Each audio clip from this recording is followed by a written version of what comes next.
Assalamualaikum warahmatullahi ta'ala wabarakatuh.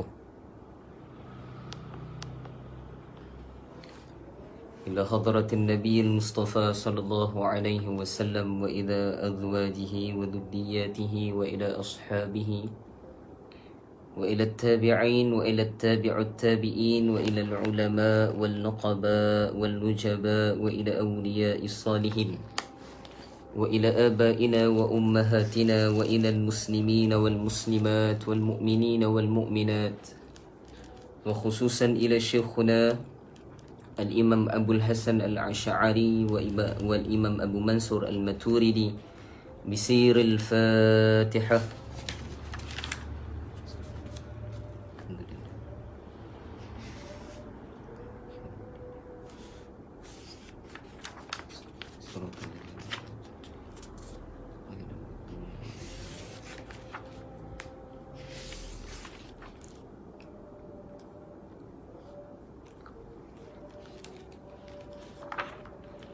Dengar ke suara saya jelas ke?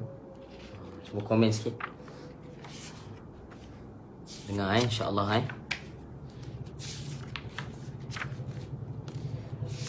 Sekarang sedang azan Isyak. Kita bagi laluan dulu untuk azan. Nanti kita sambung insya-Allah.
Allah.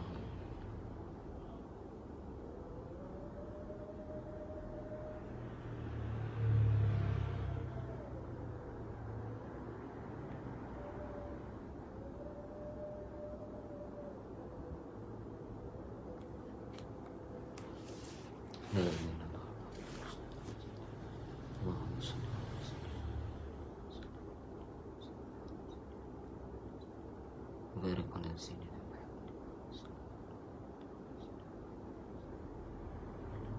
Allah.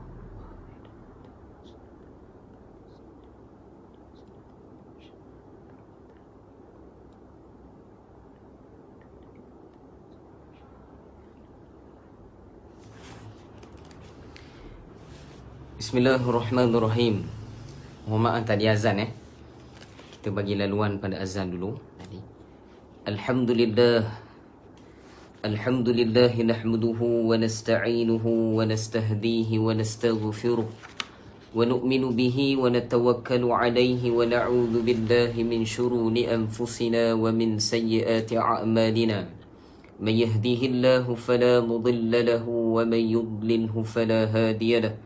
أشهد أن لا إله إلا الله وحده لا شريك له ونشهد أن سيدنا ونبينا ومولانا وحبيبنا وطبيبنا وإمامنا محمدا عبده ورسوله لا نبي بعده. اللهم صل وسلم على نور الأنوار وسير الأسرار وترياك الأغيار ومفتاح باب اليسار سيدنا ومولانا محمدا المختار وآله أطهار وأصحابه الأغيار عدد نعم الله وإفضاله. فقال سبحانك لا علم لنا إلا ما علمتنا إنك أنت العليم الحكيم. فقال رب اشرح لي صدري ويسر لي أمري واحلل عقدة من لساني يفقه قولي. اللهم اغفر لنا ما قدمنا وما أخرنا وما أصرنا وما أعلنا وما أسرفنا وما أنت أعلم به منا. أنت مقدم وأنت مؤخر لا إله إلا أنت يا مقلب القلوب ثبت قلوبنا على دينك وعلى طاعتك. سبحانك إنا كنا من الظالمين ولا حول ولا قوة إلا بالله العلي العظيم. أما بعد. Dengar ke suara saya? Komen sikit. Takut dengar bunyi kereta kat luar kuat lagi. Kena suara saya ni. Assalamualaikum warahmatullahi ta'ala wabarakatuh. Apa khabar semua? Sihat? Alhamdulillah. Pertama sekali kita syukur pada Allah Subhanahu wa ta'ala atas limpah rahim daripada Allah Subhanahu wa ta'ala. Allah masih pilih kita lagi untuk meneruskan pengajian kita. Walaupun dalam fasa boleh kata kita berada di gelombang yang ketiga pandemik COVID-19. Semoga Allah lindung kita, ahli keluarga kita, orang yang kita sayang, sanak saudara, kawan karib kita dan seluruh umat baginda Nabi SAW yang Islam ataupun yang bukan Islam, insya-Allah. Amin. Ustaz lama cuti Ustaz. Lama cuti. Nanti kita ambil slot sikit belakang. Nanti dah habis pengajian, nanti kita cerita sikit kenapa Ustaz lama cuti. Alhamdulillah, malam ni seperti biasa, pada hari Jumaat, malam Sabtu kita akan syarahkan kitab Aqidah Ahlus Sunnah wal Jamaah, ataupun kita mengambil syarahan kepada kitabnya para ulama, yakni Aqidatul Awam, yang membahaskan kepada akidah yang sepatutnya kita pegang, yang dilandaskan daripada Al-Quran dan Sunnah, ijma' dan qiyas para ulama. Kita dah sampai dah pada, tak silap saya lah, lama dah cuti ni, muka surat 44. Betul ke? Muka surat 44. Bagi yang ada kitab hijau ni lah, Aqidah Ahlus Sunnah wal Jamaah, yang diterbitkan oleh Nahdlatul Ulama.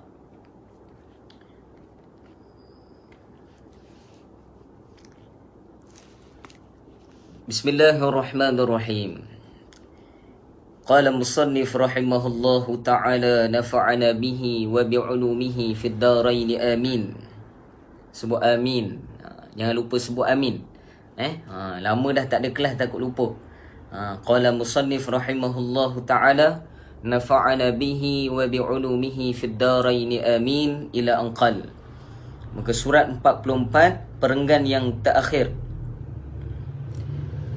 Dapat Manusia hanya diberikan pengetahuan tentang tanda-tanda terjadinya kiamat tersebut agar kita selalu waspada dan terus meningkatkan keimanan kepada Allah Subhanahu wa ta'ala.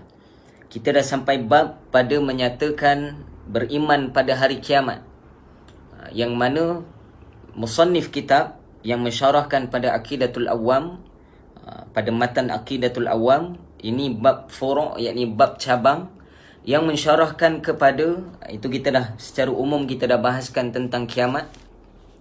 Dan kali ini musannif penulis kitab mendatangkan hujah pula bahawa sebelum terjadinya kiamat, Allah Subhanahu wa ta'ala datangkan tanda-tanda. Tanda-tanda. Para ulama mengatakan inilah kasih sayang Allah Subhanahu wa ta'ala kepada kita. Allah Ta'ala tidak terus datangkan kiamat Seperti mana yang kita tahu kiamat ni bila berlaku, Masya Allah, banyak surah Waqi'ah dan sebagainya lah yang menceritakan tentang bagaimana berlakunya kiamat, macam mana keadaan huru haranya di sana.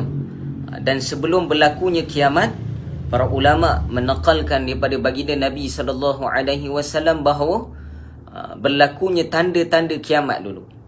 Dan di sini kita nak maklum di sini bahawa tanda-tanda kiamat ini yang disabdakan oleh baginda Nabi SAW, ni kita nak tekankan di sini bahawa sebaik-baiknya tanda-tanda ini disyarahkan oleh orang yang ahlinya. Sebab Allah firman dalam Quran, fas'alu ahla dzikri in kuntum la ta'lamun. Hendaklah kamu bertanya kepada ahla dzikri. Kamu bertanya pada zikri. Bukan Ustaz Zikri. Ahla dzikri ni orang yang ahli dalam bidangnya. Kalau bidang tentang tanda-tanda kiamat adalah ulama-ulama yang khusus pada bab menyatakan akhiru zaman, yakni tanda-tanda hari kiamat, tanda-tanda akhir zaman. In kuntum la ta'lamun, kalau kamu tak tahu. Maka para ulama sebut di sini sebab apa? Sebab di akhir zaman ni kita akan lihat berbagai-bagai jenis manusia yang Allah Ta'ala akan datangkan ujian kepada umat baginda Nabi SAW. Seperti mana para ulama sebut, di akhir zaman ni akan berlakunya fitnah. Bahkan para ulama sebut sebelum datangnya Dajjal, antara fitnah, tanda-tandanya juga, nanti kita akan masuk, antara ni saya cerita awal, antara tanda-tandanya juga akan lahirnya berbagai-bagai kathirun minal khutaba, banyaknya penceramah. Ni saya tak sebut siapa-siapa ramainya khutaba, kathirun minal khutaba, qalilun minal ulama. Ni Nabi sebut sedikitnya di kalangan, ramainya di kalangan khutaba, penceramah, qalilun minal ulama, sedikitnya di kalangan mereka yang alim. Maksud alim ni apa? Memang ahli dalam bidangnya. Sebab macam-macam sekarang ni. Bila terlampau memikirkan tanda-tanda ini pula, para ulama sebut, ni kita nak bahas tanda ni. Sebelum kita cerita, kita bahas umum dulu. Terjadi pada umat akhir zaman ini, akan ramainya mereka yang memandai-mandai dalam memahami hadis baginda Nabi SAW tanpa sandaran daripada para ulama. Kenapa saya tekankan ulama di sini? Sebab Nabi sebut dalam hadis baginda Nabi SAW yang diriwayatkan oleh Al-Imam Muhammad, Imam Abu Isa Muhammad ibnu Isa ibnu Sarah At-Tirmidzi rahimahullahu ta'ala, di dalam Sunan At-Tirmidzi. Imam Tirmidzi meriwayatkan juga, ada di dalam syarah Sahihul Muslim juga diriwayatkan bahawa dengan beberapa lafaz, innal ulama warasatul anbiya, ataupun dalam riwayat yang lain, al ulama warasatul anbiya, sesungguhnya ulama ni adalah warisan, pewaris yang menggantikan baginda Nabi SAW. Waris di sini para ulama sebut, ulama juga yang syarahkan, bukan saya syarah ni, ulama syarah. Waris di sini dengan waris apa? Para ulama sebut yang pertama sekali adalah mewarisinya ilmu kefahaman agama Allah Subhanahu wa ta'ala. Ini orang banyak tahu saja, tapi belum tentu ia faham tentang perkara tadi. Sebab perkataan baginda Nabi SAW ini disyarahkan oleh guru kami yang mulia, almarhum Syekh Husni Genting rahimahullahu ta'ala, bahawa yang memahami kalam baginda Nabi SAW yang sebenar-benarnya adalah para sahabat. Dan yang memahami kalam sahabat pula tabi'in. Dan memahami kalam tabi'in adalah tabi'ut tabi'in. Dan memahami kalam tabi'ut tabi'in adalah para ulama mutaakhirin, ataupun ulama-ulama yang selepas daripada itu. Jadi para ulama sebut kena jaga-jaga, akhir zaman ni berbagai-bagai kelompok akan lahir. Termasuklah kelompok yang memandai-mandai untuk menafsirkan hadis-hadis yang berkaitan dengan tanda-tanda hari kiamat. Habis. Kuatlah tu. Lama tak bercakap ni. Qadha lah ni. Manusia hanya diberi pengetahuan tentang tanda-tanda terjadinya kiamat tersebut. Hanya diberi pengetahuan. agar kita selalu waspada. Apa maksud diberi tanda ini? Di samping kita mengkaji dan mengambil ibrah pengajaran daripada tanda yang didatangkan oleh baginda Nabi SAW, perkara yang lebih besar daripada itu apa dia? Ialah yang dinyatakan oleh penulis kita apa dia? Perlunya kita selalu waspada dan terus meningkatkan keimanan kepada Allah Subhanahu Wa Taala. Ni maksud dia. Datang tanda-tanda kiamat ni untuk apa? Untuk kita waspada. Bukan kita leka membahaskan saja bab itu. Ustaz, saya tengok ni tanda-tanda ni. Kita dah nampak ni semayang jarak-jarak ni. Mulalah spekulasi berlaku di antara kita semua kan. Saya tak nak komen siapa lah. Ni saya nak maklum saja. Bila berlakunya perkara ini, para ulama sebut yang sepatutnya kita mengambil pengajaran daripada apa yang berlaku adalah berwaspada dengan apa yang telah disabdakan oleh baginda Nabi SAW, waspada dengan jalan meningkatkan keimanan kepada Allah Subhanahu Wa Taala dan juga meningkatkan amalan kita kepada Allah Subhanahu Wa Taala. Umumnya tanda kiamat dibagi menjadi dua bahagian. Dalam bahasa Indonesia ni dua bahagian dalam kitab ni. Pertama, tanda-tanda kecil ataupun alamatus saghir, tanda-tanda kecil, yakni sebagaimana yang disebutkan dalam beberapa hadis. Pertama, para ulama sebut tanda-tanda ini dibahagikan kepada dua bahagian. Yang pertama adalah tanda-tanda kecilnya kiamat dan yang kedua adalah tanda-tanda besar kiamat. Di antaranya adalah ketika Nabi SAW ditanya oleh malaikat Jibril alaihi salam tentang hari kiamat. Ni hadis Jibril alaihi salam. Nabi SAW menjawab. Matan hadis dia an Abi Hurairah radhiyallahu anhu qala Rasulullah sallallahu alaihi wasallam mal mas'ulu bi'a'lama min as-sa'il sa'ukhbiruka an ashratiha idza waladat al-amatu rabbaha wa idza tatawala ru'atul ibil al-buhmu fi bunyani. Ya Allah. Sahih riwayat di dalam Sahihul Bukhari. Ini hadis yang sahih. Antara tanda kecil dia yang diriwayatkan daripada Abu Hurairah radhiyallahu anhu. Abu Hurairah ni siapa? Digelarkan kalau di dalam ilmu hadis, Abu Hurairah adalah digelarkan Abul Hadis, yakni bapa segala hadis, yakni orang yang paling pakar di kalangan sahabat Nabi. Di antara orang yang pakar dalam bidang hadis adalah Sayyidina Abu Hurairah radhiyallahu anhu. Bahawa Nabi SAW bersabda kepada orang yang bertanya tentang hari kiamat. Ada orang bertanya kepada baginda Nabi SAW tentang hari kiamat.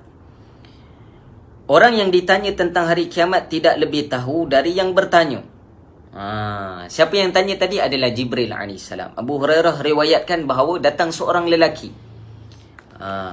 Jibril AS ni kalau disebut dalam kitab Khasail Nabawiyah fi Syarhi Syama'il Muhammadiyah karangan Syekh Zakaria Kandahlawi rahimahullahu ta'ala, mensyarahkan kitab Syama'il Muhammadiyah lil Imam Tirmizi, bahawa apabila Jibril alaihi salam ni kalau dia mendatangi baginda Nabi sallallahu alaihi wasallam, saya pernah cerita dulu, Jibril alaihi salam ni akan berupa dengan rupa seorang lelaki.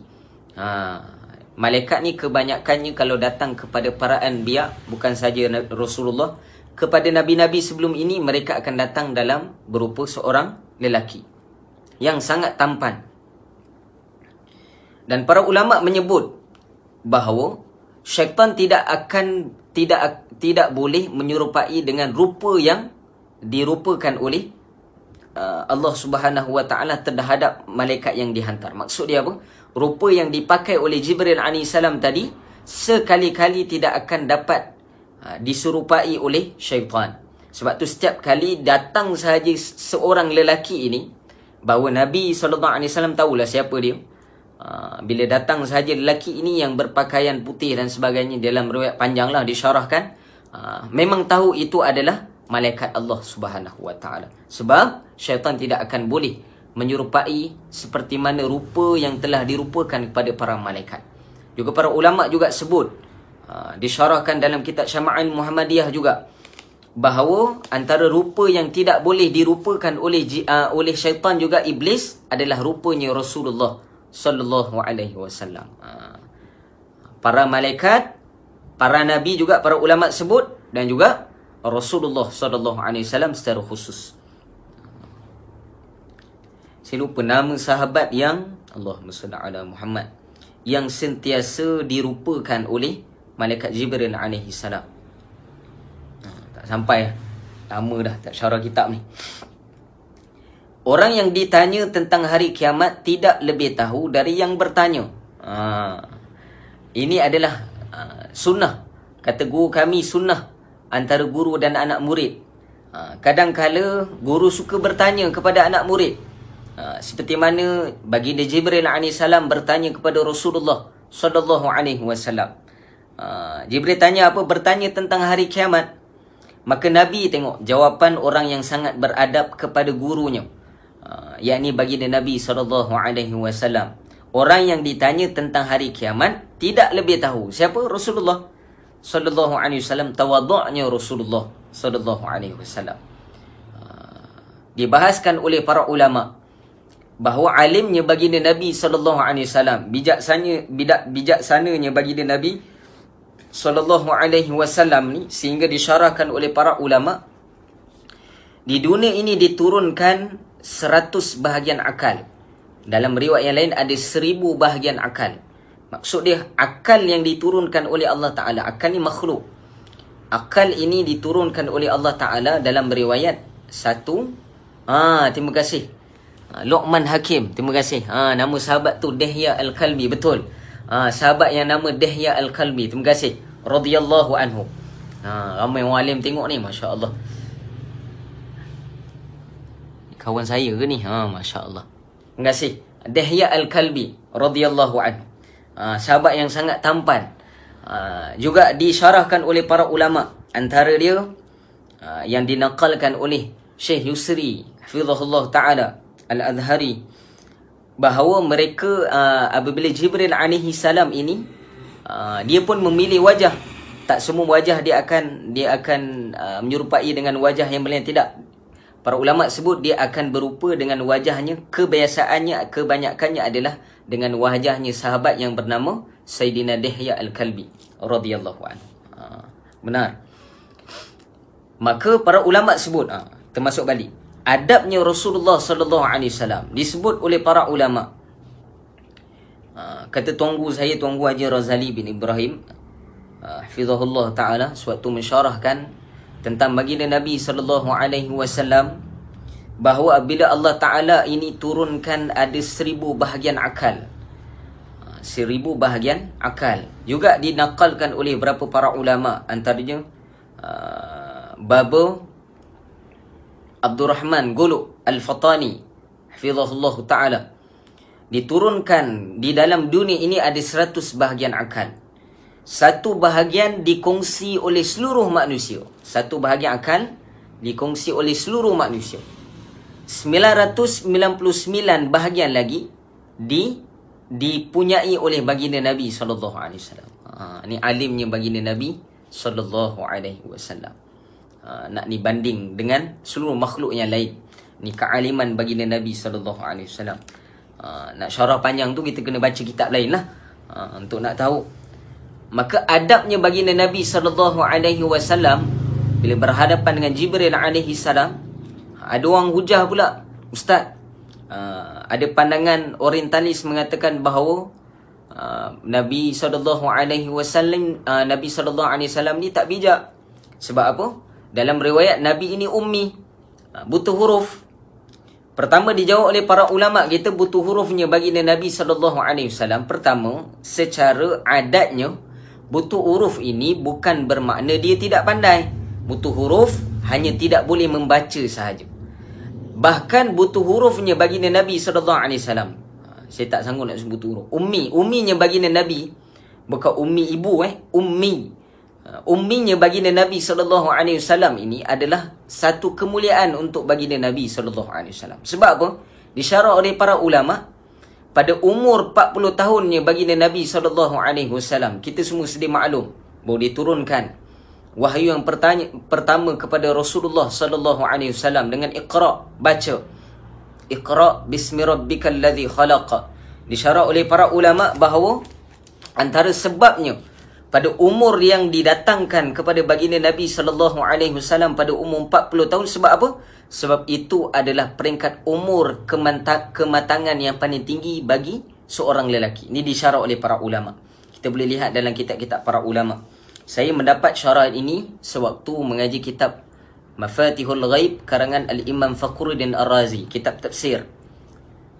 Bahawa para masyayikh kita mengatakan bahawa didatangkan kepada baginda Nabi SAW pada umur 40 tahun sebab menandakan pada umur 40 inilah adalah kematangan sebenarnya seorang lelaki. Ini secara umum yang dibahas oleh para ulama. Dan yang kedua, kenapa dikatakan kemuliaan kepada baginda Nabi SAW?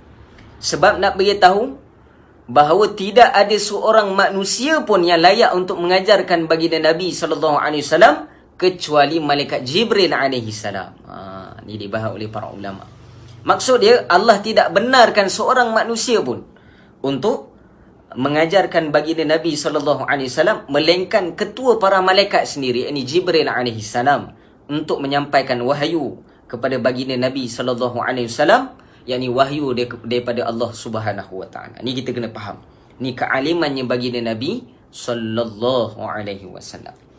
Adabnya Nabi bila berdepan dengan guru Jibril AS, bila ditanya oleh Jibril AS, antara adabnya Rasulullah SAW jawab apa? Orang yang ditanya tentang hari kiamat tidak lebih tahu.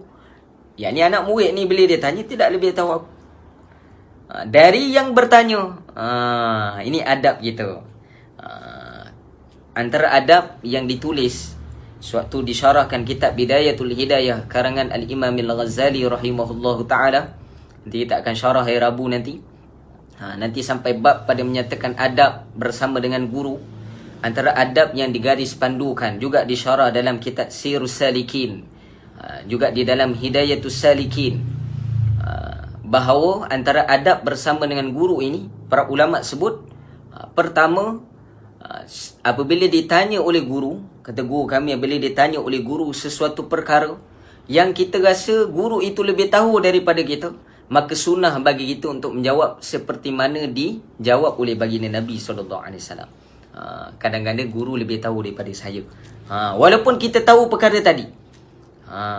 Para ulama sebut. Dan yang kedua, kalau guru tadi memang bertanya dengan niat bertanya kerana tidak tahu, di sini bertanya untuk mengajarkan. Bertanya untuk mengajarkan. Yang kedua, bertanya memang tidak tahu. Selalu memang ada isyarat. Guru tadi akan mengulangi pertanyaan dia. Macam tadi tak ingat kan? Tanyalah. Siapa yang ingat boleh kongsi kat sini. Kita muzakarah. Maka bila didatangkan jawapan kepada guru tadi, para ulama sebut perlu juga dengan beradab. Tidak berlebihan sangat. Hanya yang mampu kita datangkan kepada guru, maka itu yang terbaik. Maknanya kalau boleh ringkas dan padat, tidak perlu disyarahkan secara panjang lebar kepada guru. Itu adab kepada guru. Seorang murid kepada guru. Ini adab. Dan juga para ulama sebut antara sunnah. Di sini juga kita bahaskan bahawa di sini Nabi juga mengajarkan dalam teknik kita berhadapan dengan orang. Public speaking ni. Maksud dia apa? Skills. Kita punya method kita nak bercakap dengan orang. Kena ada win-win situation. Kena ada give and take. Oi, ustaz cakap orang putih lah malam ni. Biasa dia cuti lama, cakap orang putih lah. Kena ada give and take, ataupun adanya komunikasi dua hala. Macam mana nak berlakunya komunikasi dua hala ini? Perlu bertanya. Maka diajarkan oleh baginda Nabi SAW melalui malaikat Jibril AS. Pertama, malaikat Jibril AS bertanya dulu kepada baginda Nabi SAW, supaya apa? Adanya perhubungan di antara anak murid dan guru. Juga disyarah oleh guru kami juga tentang soal Jibril ni, panjang disyarah oleh para ulama. Dibahaskan juga antara tanda memuliakan guru tadi adalah dengan bertanya. Dan para ulama juga sebut antara guru tadi memuliakan anak muridnya. Maksud memuliakan tadi, menghargai anak muridnya adalah dia bertanyakan terhadap apa yang diajarkan olehnya. Sama ada anak murid dia faham ataupun tidak. Sebab tu jangan marah pada tok guru kalau dia tanya. Saya dulu kat pondok tok guru ada tok guru yang jekah-jekah juga kan. Faham tak? Jekah-jekah kita tu jangan marah. Sebab apa? Itu antara sunnah baginda Nabi SAW secara umumnya. Ustaz ada hadis ke? Ni lah kita syarah lah ni melalui pandangan para ulama. Allahu Akbar. Oi, boleh cerita pasal tanya ni. Tetapi saya akan memberitahukanmu tentang tanda-tandanya. Memberitahukanmu tentang tanda-tandanya. Ini bahasa Indonesia. Bahawa Jibril AS, malaikat Jibril AS memaklumkan kepada baginda Nabi SAW berdasarkan pertanyaan tentang hari kiamat, bahawa Jibril sendiri akan memberitahu tentang tanda-tanda hari kiamat tadi. Apa dia tanda-tandanya? Yang diriwayatkan oleh Imam Al-Bukhari rahimahullahu ta'ala, Muhammad bin Ismail Al-Bukhari, di dalam Sahihul Bukhari, yakni jika budak wanita telah melahirkan tuannya, ataupun kalau dalam bahasa kita, seorang ibu melahirkan tuannya. Ini antara tanda-tanda kecil. Tanda-tanda kecil. Yang pertama, jika pengembala unta berlumba-lumba meninggikan bangunan. Kita ambil satu dulu. Tanda yang didatangkan oleh musannif, pengarang kitab di sini, yang pertama apa dia? Apabila seorang ibu melahirkan tuannya. Idza waladat al-amatu rabbaha. Rabbaha di sini dengan maksud tuannya. Bukan rabbaha dengan Tuhan, tidak. Melahirkan tuannya. Maksud dia apa? Disyarahkan oleh para ulama. Saya mengambil pandangan yang banyak daripada para masyayikh gitu, bahawa antara tanda kecil ini yang disyarah tentang ibu melahirkan tuannya dengan maksud apa? Bila didatangkan di akhir zaman ini, kata para masyayikh, tanda-tanda yang paling mudah untuk kita lihat apabila ibu melahirkan tuannya sendiri. Maksud melahirkan tuannya apa? Ibu tadi diperhambakan oleh anaknya sendiri. Maksud diperhambakan ini apa? Dengan maksud yang banyak. Ni kita sama-sama semak dia kita. Disyarah oleh para ulama yang pertama. Apa maksud ibu melahirkan tuannya? Pertama, si ibu tadi tidak mampu menegur anaknya lagi walaupun anaknya melanggari syariat agama Allah Subhanahu Wa Taala. Itu pertama. Disyarah oleh para ulama muhaddisin bahawa yang pertama sekali tanda yang dimaksudkan oleh baginda Nabi SAW, ibu melahirkan tuannya dengan maksud apa? Ibu yang melahirkan anak, dan ibu tadi tidak mampu menegur anaknya walaupun anaknya melanggari syariat agama Allah Subhanahu Wa Taala. Ini kita semak dia kita. Sejauh mana bagaimana dididikan kita kepada anak kita. Kadang-kadang para ulama sebut bukan salah total itu pada anak, keseluruhannya pada anak, tidak.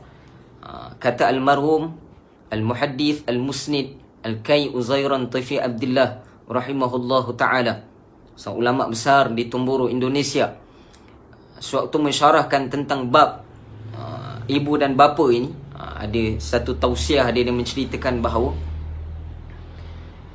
antara sebab tanda yang Allah Ta'ala datangkan di akhir zaman ni, ibu melahirkan tuannya. Sebab apa?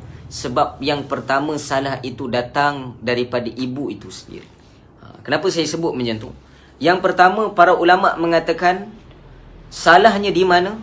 Pertama, salahnya adalah pada waktu ia mengandungkan si anak tadi. Yang pertama, sewaktu mengandungkan anak tadi, apa yang selalu dilakukan oleh ibu tadi mempengaruhi keseluruhan, bukan keseluruhan, mempengaruhi apa yang bakal dibuat oleh anak itu. Ini secara total lah. Maksud dia, bila ibu tadi mengandungkan anak ni selama 9 bulan 10 hari, maka ibu tadi adalah pengaruh yang paling besar untuk melahirkan anak, sama ada anak ini seorang yang taat ataupun seorang yang tidak taat kepada Allah Subhanahu wa taala. Kalau ibu tadi di dalam mengandungnya sentiasa dia mentaati perintah Allah Subhanahu wa taala, sentiasa di tilawatul Quran, sentiasa membaca Al-Quran, zikir kepada Allah Subhanahu wa taala. Sebab itu tempoh yang diberi oleh Allah Subhanahu wa taala sangat cantik.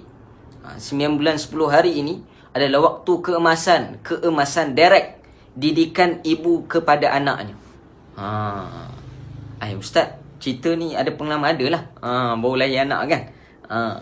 Maka si ibu yang mengandungkan anaknya, para ulama sebut pada awal dia mengandungkan itu bergantung kepada apa yang diniatkan.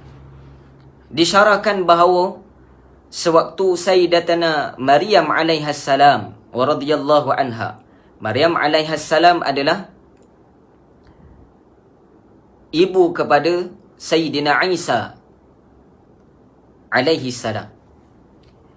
Para ulama mengatakan Maryam alaihissalam, Sayyidatana Maryam alaihissalam ini lahir kerana niat ibu. Siapa ibunya? Ingat lagi siapa ibu dia? Siapa bapa Sayyidatana Maryam alaihissalam? Cuba jawab sikit.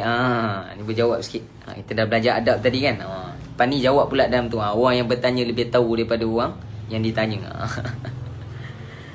Para ulama mengatakan ibu dan bapa kepada Maryam alaihissalam siapa? Bapanya adalah Ali Imran, yakni Imran, keluarga Imran, yakni Imran alaihissalam, dan isterinya adalah Hannah. Dalam riwayat Hannah, Sayyidatuna Hannah alaihissalam.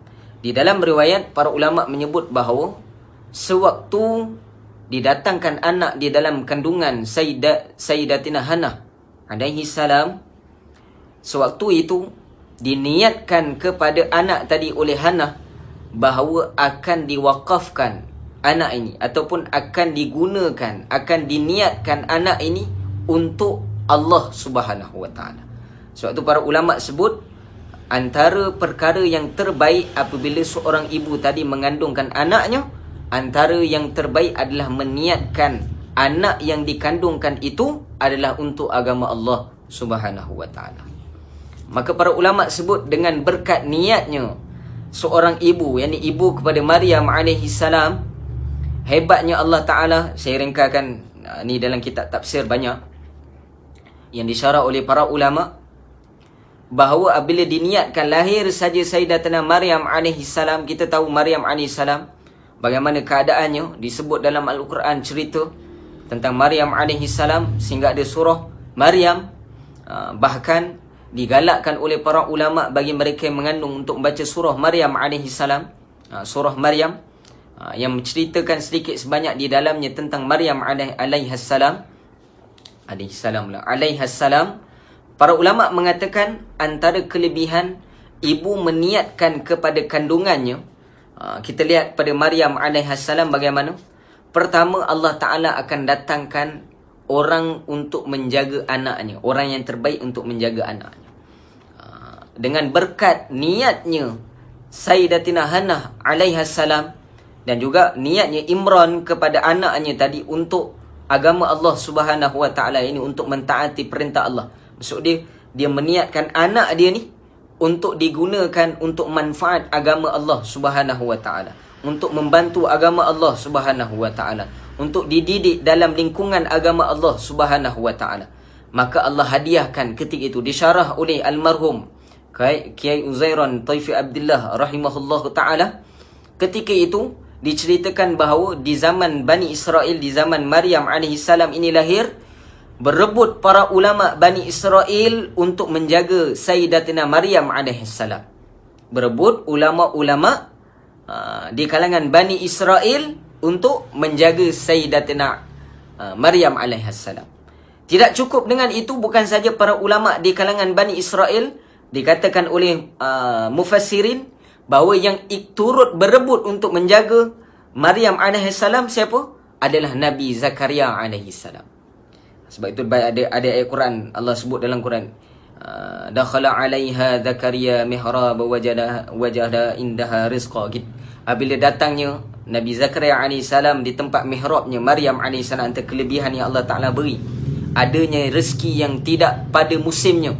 Allah datangkan kepada tempat ibadatnya Sayyidatuna Maryam AS adanya rezeki yang bukan daripada musimnya.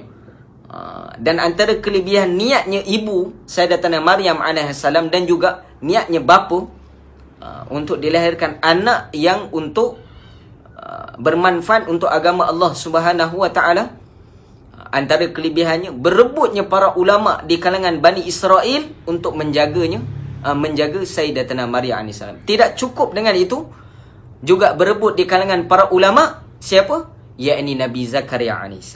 Diceritakan di dalam kitab tafsir oleh para ulama, itu termasuk guru saya, bahawa kerana berebut sahaja berlakulah dialog di antara ulama Bani Israel dan juga Nabi Zakaria AS. Wahai Nabi Zakaria, bagi sajalah pada kami untuk kami jaga Maryam ni. Kamu tak payah jaga, biar kami saja yang jaga. Nabi Zakaria pun kerah, aku nak jaga Maryam ni. Aku tetap nak juga aku tetap juga nak jaga Maryam ini. Maka bagaimana dibuat? Kata Nabi Zakaria AS, kita buat undi. Bagaimana undi? Dituliskan setiap nama-nama ulama-ulama Bani Israel, termasuklah nama Nabi Zakaria AS. Setiap ulama menuliskan namanya di sebatang pen. Dituliskan di sebatang pen, pena ketika itu. Setiap orang tulis nama, kemudian campak di sungai. Ketika itu campak di sungai. Kata Nabi Zakaria, siapa yang penanya, siapa yang pen yang ditulis namanya tadi hanyut, maka dia tidak layak untuk menjaga Maryam AS. Maka dicampaklah semua pen. Semua pen ulama Bani Israel semua hanyut, kecuali pennya Nabi Zakaria AS. Allahu Akbar. Sebab Nabi kan orang yang paling layak, yang terbaik di kalangan manusia untuk menjaga Sayyidatuna Maryam AS. Saya nak tanya di sini, siapa Imran? Siapa Hana? Mereka bukan Nabi. Mereka juga bukan Rasul. Mereka hamba Allah Subhanahu wa ta'ala macam kita.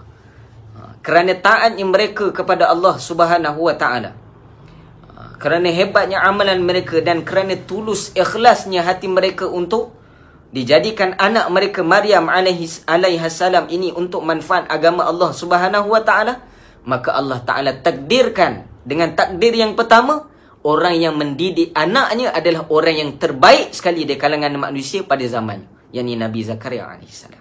Macam tu dengan kita sekarang. Kalau kita lihat anak kita ini, kalau kita bagi nursery dan sebagainya, kenapalah berlaku ustaz macam ni? Kerana kadang-kadang para ulama sebut, pertama, dia kembali kepada niat ibu dan bapanya. Termasuklah dengan keadaan yang diceritakan oleh baginda Nabi SAW. Pertama, melihat kepada kesalahan diri kita sebelum kita salahkan pada orang lain. Sebagai ibu bapa yang bertanggungjawab, yang memegang amanah Allah Subhanahu wa ta'ala dengan zuriat yang dikurniakan daripada Allah Subhanahu wa ta'ala, maka amanah kita yang pertama ketika mengandungkan anak, maka jagalah niat kita. Ustaz, saya dah tua dah, tak ada nak mengandung dah ustaz. Ada jalan kedua.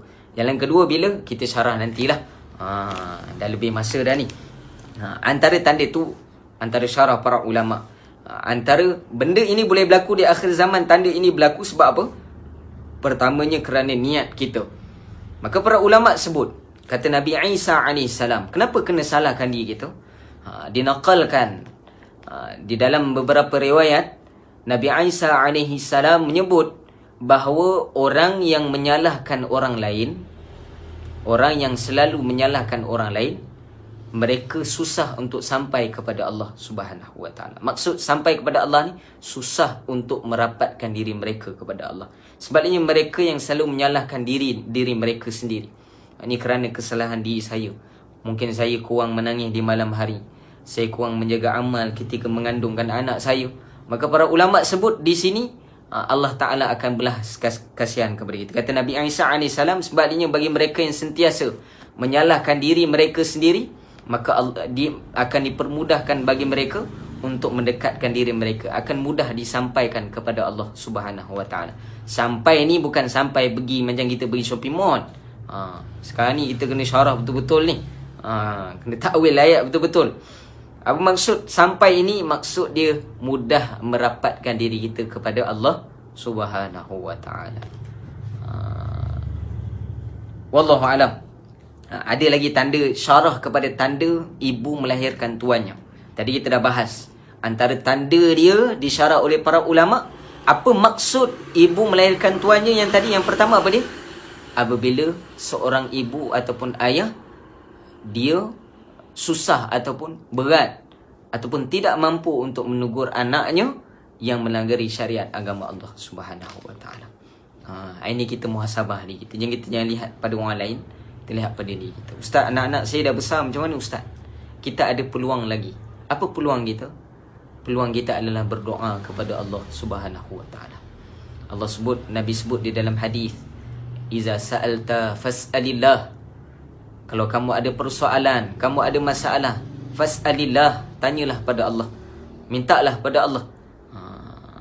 Allah firman dalam Quran, ud'uni astajib lakum, mintalah pada aku, saya aku akan mustajabkan. Maka mintalah kepada Allah Subhanahu wa ta'ala. Ustaz, hari-hari saya minta sama je. Kadang-kala para ulama sebut bukan doa kita tidak makbul, tapi tidak sampai pada waktu yang sepatutnya, ataupun tidak tepat pada waktunya lagi. Ataupun para ulama juga sebut, kenapa kita melihat doa kita tidak makbul? Untuk kita melihat secara hati kita ini perlu bersangka baik kepada Allah Subhanahu wa ta'ala. Sebenarnya tidak boleh cakap menyentuh pun, sebab adab dengan Allah Subhanahu wa ta'ala. Nabi sebut dalam riwayat, Allah mengikut sangkaan hamba-Nya. Maka kalau kita menyangka Allah Ta'ala ni menerima doa kita, maka Allah Ta'ala akan menerima doa kita. Maka kena sentiasa banyak doa kepada Allah Subhanahu wa ta'ala, di samping nasihat juga pada anak-anak kita. Selepas ini boleh kumpul anak-anak, mengambil ibrah pada pengajaran awal ini. Kumpul anak-anak kita, tak kisah umur dah 40 ke 50, kumpul jugalah. Dan nama anak kan. Maka kumpul mereka ini, nasihat. Nasihat pada mereka. Ustaz, nasihat macam mana Ustaz? Saya pun tak pandai cakap benda yang hak. Qulil haq wa kana muran. Cakap benar walaupun ia pahit. Bagi tahu pada mereka, sekurang-kurangnya amanah kita kepada Allah Subhanahu wa ta'ala terhadap amanah anak ini telah terlepas. Dan kerana dengan berkat niat kita, bagi mereka yang sedang mengandung lagi, mungkin adalah yang tengok live ni ke, tak kisahlah mana-mana, kita boleh nasihatkan, jaga niat kita ketika kita mengandungkan anak kita, juga jaga amalan kita ketika kita mengandungkan anak. Lepas ni kita akan syarah lebih panjang lagi insya-Allah pada pertemuan akan datang. Saya mengambil peluang di akhir majlis ini untuk memaklumkan khabar gembira daripada pihak keluarga saya, pada diri saya sendiri, bahawa alhamdulillah pada tanggal 16 Rabiul Awal, tarikh masih saya lupa lah ayat apa, Allahumma salli ala Muhammad, telah dilahirkan. Allah Ta'ala telah mengurniakan kepada saya dan juga isteri saya, Nurul Nadiah, dengan anak perempuan. Sebab tu cuti lama tu, cuti lama, dapat anak perempuan. Alhamdulillah. Pertama sekali saya mohon jutaan, saya ucapkan ribuan terima kasih, jutaan terima kasih kepada doa para jemaah yang ada di Kondo Suasana Lumayan Madrasah Ar-Raudah, yang sentiasa mendoakan untuk saya dan juga keluarga saya. Dengan berkat doa pada semua jemaah, Allah Ta'ala telah mempermudahkan urusan kelahiran, dan Allah Ta'ala mempermudahkan setiap urusan kami sekeluarga. Saya sangat bersyukur kepada Allah Subhanahu wa Ta'ala. Juga ramai yang bertanya, apa nama anak ustaz ni? Apa nama anak ustaz? Pada sebelum inilah, tarikh sebelum ini, dalam tempoh PKP ini juga, saya mengkhatamkan kitab Asy-Syifa karangan Al-Imam Qadi Iyad rahimahullah ta'ala, yang disyarahkan oleh Syekh Al-Ustazi Faiz hafizahullah ta'ala, dan juga di akhirnya diijazahkan oleh Profesor Dr. Ali Jumaah Matan Mufti Mesir. Dan alhamdulillah dengan berkat khatamnya kitab itu di akhir, saya memohon nama daripada guru yang mulia, maka telah dinamakan anak kami dengan nama Zainab. Maka nama panjangnya adalah Nur Zainab Az-Zahra. Nur Zainab Az-Zahra. Tu menjawab persoalan lah siapa yang tanya saya. Dan saya memohon maaf sepanjang mungkin dalam tempoh dilahirkan anak saya sehinggalah hari ini. Semalam lah, maksud dia sepanjang tempoh itu memang saya terlampau sibuk dengan urusan di hospital, di klinik dan sebagainya. Saya tak sempat untuk balas WhatsApp dan sebagainya. Ada beberapa faktor yang menghalang saya untuk balas dan sebagainya. Jadi insya-Allah selepas ini saya cuba untuk balas insya-Allah. Dan terima kasih banyak atas perhatian daripada semua, khususnya jemaah jawatan kuasa Madrasah Ar-Raudah dan juga ahli jemaah yang ada yang melihat, yang sentiasa hadir dalam kuliah saya di Madrasah Ar-Raudah, juga yang mengenali saya atas doa daripada jemaah semua untuk kami sekeluarga. Terima kasih banyak. Dan alhamdulillah anak kami tumbuh sihat, dan kami mohon daripada setiap ahli jemaah untuk sentiasa mendoakan kami sekeluarga insya-Allah, supaya khususnya pada anak saya lah, Nur Zainab Az-Zahra, supaya dikurniakan kepadanya ilmu agama Allah Subhanahu wa taala, kefahaman agama Allah Subhanahu wa taala, juga Allah taala jagakan beliau sehinggalah akhir hayat beliau insya-Allah. Itu pada saya insya-Allah. Saya mohon maaf, lama tak bercakap ni, jadi tak teratur cakap. Lepas tu cakap pula tengok kamera kan. Saya mohon maaf jika terkasar bahasa saya. InsyaAllah kita akan teruskan pengajian kita setiap hari Rabu, Rabu malam Khamis, InsyaAllah pada jam 8 malam pada hari Rabu, dengan kitab Bidayatul Hidayah karangan Al-Imam Muhammad bin Muhammad Al-Ghazali rahimahullah ta'ala. Juga pada hari Jumaat malam dengan Allahumma salli ala Muhammad, kitab Aqidatul Awam ataupun syarah Aqidah Ahlus Sunnah wal Jamaah, mensyarahkan kepada Aqidatul Awam. Kitab inilah insya-Allah. Wallahu subhanahu wa ta'ala. Saya tak baca komen ni. Terima kasih banyak pada semua yang mendoakan untuk kami. Terima kasih juga sahabat ni, nama Luqman Hakim Jamaluddin, atas peringatan nama sahabat tadi. Amin. Comel baby anak Nusa, amin insya-Allah. Terima kasih banyak atas doa daripada semua dan bantuan yang banyak sebenarnya daripada jemaah Madrasah Ar-Raudah yang tidak mampu saya balas dengan kederat dan kemampuan saya. Saya hanya mampu balas dengan doa kepada Allah Subhanahu wa taala. Semoga Allah taala membalas dengan balasan yang terbaik kepada semua yang mendoakan untuk kami dan banyak membantu kami ketika hari kelahiran tersebut insya-Allah. Allah Subhanahu wa taala alam. Mohon maaf ni tak tersusun bahasa saya, mungkin saya mohon maaf atas keterlanjuran kata saya ataupun mungkin terkasar bahasa dalam kuliah ni. Ni kuliah pertamalah selepas cuti bersalin. Bukan saya bersalin, Omah bersalin. Jaga orang bersalin. Jadi insya-Allah kita akan jumpa dalam kuliah-kuliah akan datang insya-Allah. Itu pada saya, yang baik semua daripada Allah Subhanahu wa taala, yang buruk pada diri saya, diri nafsu saya, semoga Allah Subhanahu wa taala menerima kita dan menerima ahli keluarga kita, dan Allah taala jaga keluarga kita, kita daripada wabak COVID-19 ini dan juga wabak-wabak yang meluras sekarang ini. Dan semoga Allah Ta'ala menerima setiap amal doa kita dan juga amal ibadat kita insya-Allah. Wabillahi taufiq wal hidayah. Wassalamualaikum warahmatullahi ta'ala wabarakatuh. Bismillahirrahmanirrahim. Alhamdulillahirabbil alamin. Wassalatu wassalamu ala asyrafil anbiya'i wal mursalin sayyidina maulana Muhammadin wa ala alihi wa sahbihi ajma'in. اللهم أرنا الحق حقا وارزقنا اتباعه وأرنا الباطل باطلا وارزقنا اجتنابه. اللهم أعنا على ذكرك وشكرك وحسن عبادتك. اللهم ربنا آتنا في الدنيا حسنة وفي الآخرة حسنة وقنا عذاب النار. صلى الله على سيدنا محمد وعلى آله وصحبه أجمعين والحمد لله رب العالمين. Terima kasih banyak atas perhatian. InsyaAllah kita jumpa lagi atas kuliah yang akan datang insyaAllah. Sama-sama dengan Tiana, Umi Su, semua insyaAllah. Terima kasih banyak. Assalamualaikum warahmatullahi ta'ala wabarakatuh.